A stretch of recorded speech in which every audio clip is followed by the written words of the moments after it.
Assalamualaikum warahmatullahi wabarakatuh. Selamat malam teman-teman, salam sejahtera bagi kita semua. Rahayu, rahayu, rahayu. Jadi pada malam hari ini kita sudah bersama dengan Mbah Kendil Jopo Montro. Kita akan menanyakan tentang kegiatan atau laku yang sering kali dilakukan Mbah Kendil, yaitu terkait dengan ngalam.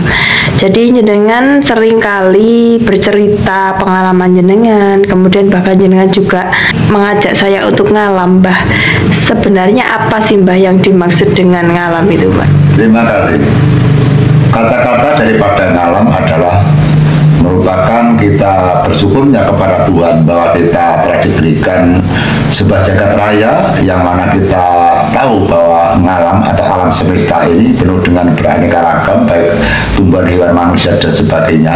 Tentu kita kata-kata ngalam, kita melihat alam semesta, kita condong alam semesta seperti gunung, samudra, tumbuh-tumbuhan dan sebagainya.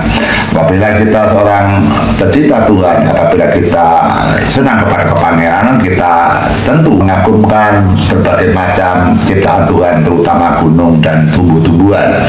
Sehingga kita apabila mendapatkan kesusahan, kadang-kadang kita menjalani laku ngalam, yaitu kita ngulandoro atau mengembara, kemana kita mengarahkan hati kita untuk ke tempat yang sepi, seperti kita di tengah hutan, kita di tepi pantai atau samudra, bahkan kita ke gunung-gunung.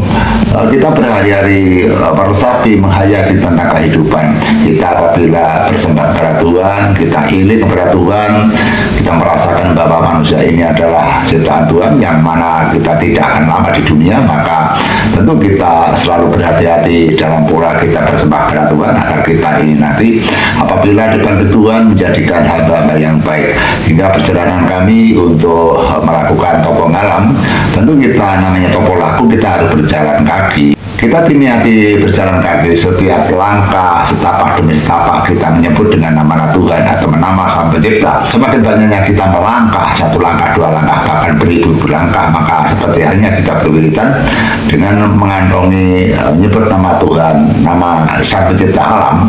Sehingga seperti halnya setiap napas kita keluar dan masuk, kita selalu dihiasi, diiris dengan sebutan-sebutan Sang Pencipta alam, yakni Allah Subhanahu wa Ta'ala. Sehingga kita dengan hasil ngalam itulah kita akan lebih mengerti dari mana kehidupan, bahwa manusia inilah merupakan manusia yang sempurna, yang diberikan kekuasaan di jagat raya ini, yang mana hasil-hasil dari alam semesta bisa dirasakan oleh manusia. Kita bisa dewasa, kita bisa besar, kita bisa pintar karena kita makan dari sumber daya alam, seperti kita makan padi, jagung, air, mineral dan sebagainya, adalah merupakan pemberian dari Tuhan. Sehingga kita tidak ada salahnya kita selalu mendekatkan diri pada alam, tidak ada salahnya kita bersyukur kepada alam, karena dengan alam itulah kita bisa mencapai seperti ini. Kita bisa makan, bisa dewasa, kita punya multivitamin, bahkan obat pun berasal dari alam semesta. Maka alam adalah merupakan satu-satunya ciptaan Tuhan yang sangat penting bagi kehidupan kita. Sehingga dengan proses-proses di dalam kita untuk mengabdi kepada Tuhan dengan cara topo laku, yaitu topo ngalam, maka kita akan lebih bersabar dan kita akan bisa mengarah-arah. Apa yang diartikan mengarah-arah? Bahwa kegiatan kita hendaknya untuk selalu dan selalu ingat kepada Tuhan Sang Maha Pencipta. Kita tidak hanya mengurusi tentang ekonomi, anak istri dan sebagainya. Kita menyempatkan diri untuk healing, ingat kepada Tuhan bahwa kita di saat nanti akan dipanggil Sang Pencipta, diminta pertanggungjawabannya. Tentu kita harus membuatkan beberapa dan mengantongi nilai-nilai yang baik agar kita nanti mendapatkan sesuatu yang menyenangkan di akhir nanti. Atau kita laku ngalam, tentu kita akan menemukan berbagai pengalaman yang tidak didapatkan di rumah apapun. Sehingga kita di waktu siang, pagi, sore, dan malam, apalagi di waktu malam, kita akan mendapatkan sesuatu yang tidak didapatkan di rumah. Kita akan mendapat kesabaran, kita mendapatkan sesuatu zat atau hal-hal yang aneh pun, maka dengan topo ngalam itulah kita akan mendapatkan pelajaran, mendapatkan guru yang tidak dapat kita lihat, mendapatkan guru yang tidak berwujud. Guru alam adalah merupakan guru yang yang bisa meresap yang ada di dalam perasaan kita atau di rosok kita, maka setidaknya apabila kita malam, kita akan menjadi orang yang selalu bertakwa, orang yang selalu healing, dan kita bangga menjadi manusia, dan kita selalu mendapatkan, mengagumkan dengan ciptaan Tuhan, dan kita mengagumkan atas keagungan Tuhan Yang Maha Esa, yang mana Maha Sakti, Maha Kuasa, Maha Suci, Maha segalanya hanya terletak di Tuhan Yang Maha Esa. Di suatu saat kita tentu apabila kita repot, apabila kita susah, kita hanya minta bantuan kepada Tuhan Yang Maha Esa atau Allah Subhanahu wa Ta'ala. Dengan inilah kita akan menyadari bahwa kehidupan ini kita tentu di suatu zaman nanti akan memperoleh sesuatu hal yang mana kita akan memperoleh di dalam suatu ngalam atau di suatu perjalanan laku ngalam, maka kita akan menerima sesuatu hal yang tidak dapat kita bayangkan. Sehingga kita di dalam pengalaman-pengalaman apa yang kita dapatkan, kita sulit untuk menerangkan.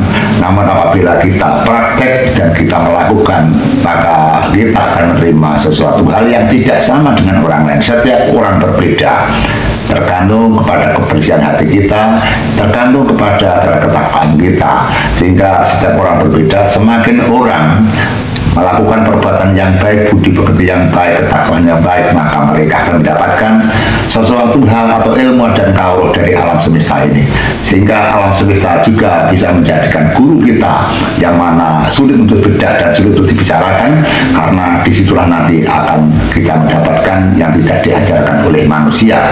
Banyak sekali, yaitu pelajaran-pelajaran dari alam yang mana berguna bagi kita semua, berguna bagi kehidupan manusia. Kita juga pernah mengalami yang bertahun-tahun, bahkan berbulan-bulan di suatu tempat yang mana tempat itu juga merupakan tempat yang mengandung makna yang tinggi, sehingga kami juga punya saksi saudara kita Bapak Sukamto, yaitu selang waktu yang panjang dan lama kita masih bertemu kepada Bapak Sukamto, yang mana kemana arah saya selalu bersama Pak Kanto, kemana saya untuk berbuat sesuatu, tentu kita berunding kepada Bapak Sukamto, sehingga kami bersama Bapak Sukamto yang sepaham, yang semakna, yang sejiwa, sehingga kita tidak pernah ada sesuatu kejahatan atau permasalahan, karena kita tahu bahwa kita ini adalah manusia yang sama, yang mana tujuan kita adalah sama. Kita nanti akan menghamba, kita akan bersembah kepada Tuhan Yang Maha Esa. Namun kita tahu bahwa di dunia ini tata cara bersembah, tata kita untuk bertakwa selalu berbeda, dan berbeda karena perbedaan itulah diciptakan oleh Tuhan. Maka manusia berwajib untuk memilih mana jalan yang tepat bagi kita semua, sehingga dengan keyakinan dan kepercayaan tidak dapat kita paksa-paksakan, tergantung kepada bakat kita atau tergantung kepada kesenangan kita mana yang kita pilih. Sehingga kesimpulannya pengalaman adalah merupakan guru kita yang tidak dapat dilihat. Kita tidak bisa berucap, kita tidak bisa menerangkan, karena ngalam hanya bisa kita rasakan. Waktu saya kembalikan kepada Mbak Lurutno. Terima kasih. Demikian teman-teman penjelasan dari Mbah Kendel, semoga ini bermanfaat. Wassalamualaikum warahmatullahi wabarakatuh. Waalaikumsalam warahmatullahi wabarakatuh.